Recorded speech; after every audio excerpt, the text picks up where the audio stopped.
Chief justice عدالت عالیہ آزاد جموں کشمیر راجہ محمد شہراز کیانی انتقال کر گئے۔ جسٹس شہراز احمد کیانی کی نماز جنازہ کل مرخہ 4 مئی کو دن 11 بجے ڈڈیال آزاد کشمیر کے مقام پر ادا کی جائے گی۔ جسٹس محمد شہراز کیانی مرحوم 6 اگست 1965 کو تحصیل ڈڈیال کے گاؤں حویلی بگال میں پیدا ہوئے۔ ابتدائی تعلیم ہائی اسکول ڈڈیال اور گورنمنٹ ڈگری کالج ڈڈیال سے حاصل کرتے ہوئے 1985 میں آزاد جموں کشمیر یونیورسٹی سے گریجویشن کی ڈگری حاصل کی۔ جامعہ پنجاب میں 1988 میں کشمیر اسٹوڈنٹ کونسل کے سیکرٹری جنرل کی حیثیت سے منتخب ہوئے اور کامیابیوں کا تسلسل جاری رکھا۔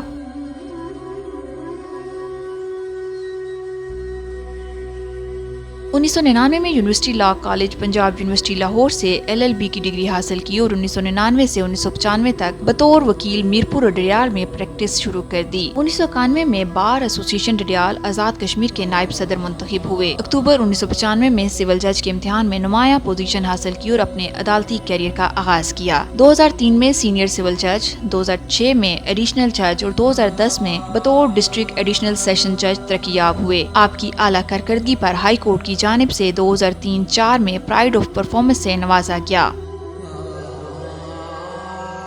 2014 میں جسٹس محمد شہراز کیانی کو جج احتساب و بینکنگ کورٹ میرپور تعینات کیا گیا۔ مرحوم کے 20 سالہ بے داغ اور شاندار عدالتی کیریئر کو مد نظر رکھتے ہوئے 23 ستمبر 2015 کو عدالت عالیہ آزاد جموں کشمیر کا جج تعینات کر دیا گیا۔ اپنے 5.5 سالہ عرصہ تعیناتی بطور جج ہائی کورٹ کئی اہم نوعیت کے فیصلے کیے۔ 2020 میں جسٹس محمد شہراز کیانی کو اضافی طور پر ایڈمنسٹریٹر جج ہائی کورٹ کا منصب سونپا گیا۔ مرحوم مشق یونیورسٹی کی سینٹ کمیٹی کا بھی حصہ رہے۔ 18 مارچ 2021 کو مرحوم کو بطور چیف جسٹس عدالت عالیہ آزاد جموں کشمیر تعینات کر دیا گیا۔ مرحوم کی خدمات تاریخ میں سنہری حروف سے یاد رکھی جائیں گی۔